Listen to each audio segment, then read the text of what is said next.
Okay, something a little bit different today. We have a Mosrite guitar kit from Pitbull Guitars. Now this kit sells for generally about $189.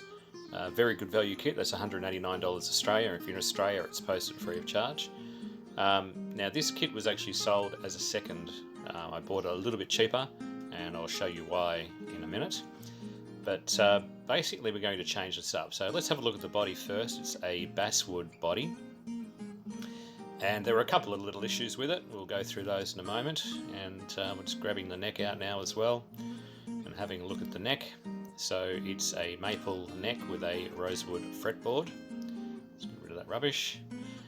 Okay, first up off the bat, the neck itself looks quite nice. The headstock is probably not quite the right shape for a Mosrite. It's a little bit squat, so it's not quite as long and not quite as narrow as what a Mosrite would be. This is a kit, it's going to look a little bit different. So never mind, we'll go on to the body, we'll have a look at that. Now, as I said, this was sold as a second, so it's a basswood body. Now, the main reason why it was sold as a second, up here you'll see that there's a knot. So if we flip the guitar over, we'll see that the knot it's fine on the back, only a little bit of a blemish on the back. So what we'll do is we'll put a little bit of super glue up here. You could use epoxy if you wanted to, but we'll just strip some super glue in just to make sure that that knot stays where it is. It doesn't come out.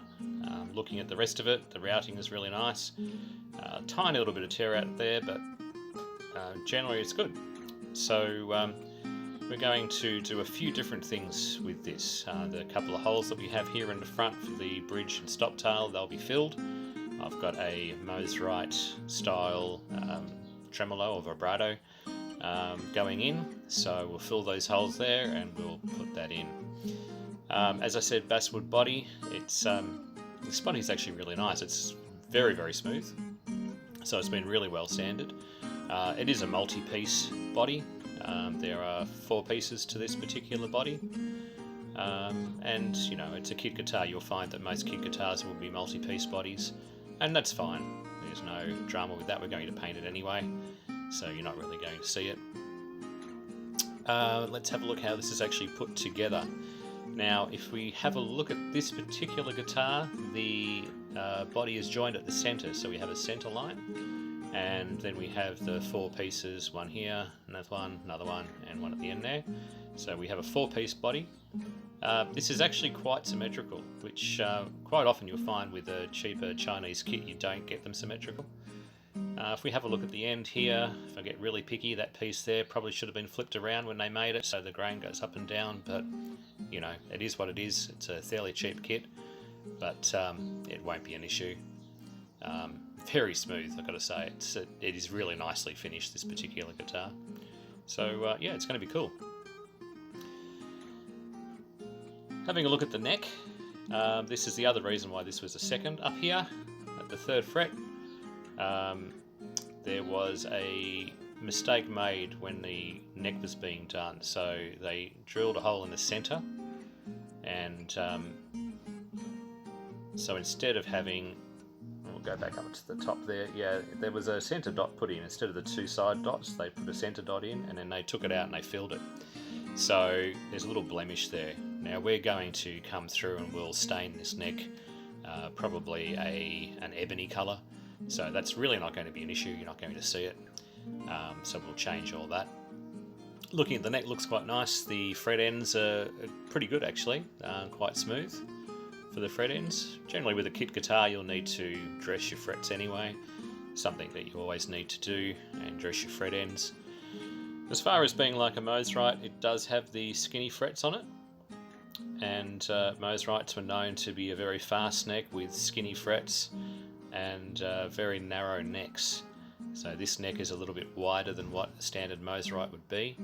Your Mosrites were around 39mm up at the nut, but they were very fast. When they dressed them down to virtually nothing, and that made the neck very fast to play. We will dress it down, but not quite as much as what a Mosrite would generally be. So we'll just check the nut size up here. As I said, it feels a little bit wider. It feels more like a fender neck. Fender neck's generally around about 42 to 43 mil. We'll double check this one to see what width it is. As I said, the Mosrites were 39, they were quite skinny. And we just check this one now with the calipers. This is coming up at around, let's see, 42? Yeah, around 42 mil. So it's more in line with a Fender sort of size neck than a Mosrite. But that's fine. The really skinny necks don't leave you much room up at the top there to play, especially if you've got slightly larger hands, a bit like mine. Be a bit easier to play it at 42 mil. So, as I said, all in all, it feels quite good. We'll do a bit more work on this. We're going to change the shape of the headstock. We'll narrow it down a little bit if we can. And yeah, it's pretty cool. Having a look at this, you'll see that there's a few holes in the guitar in the front there. Those holes are basically for the bridge and the stop tail. I've got a different bridge setup coming in. I've got a Mosrite style tremolo coming in, so we'll fill these holes and we'll install the Mosrite style trem. We're also going to do a German carve on this. Now, basswood's really easy to carve, so one of the reasons why we got the basswood. The other thing too is I'm pretty sure Mosrites, although they did make them in mahogany, they did sometimes use basswood on their bodies and maple on their necks, so we're not too far from the mark. So I'll just show you where we are at this stage. Now this carve, I've actually done it with a sander instead of using a file. We've got it roughly to about where we want it.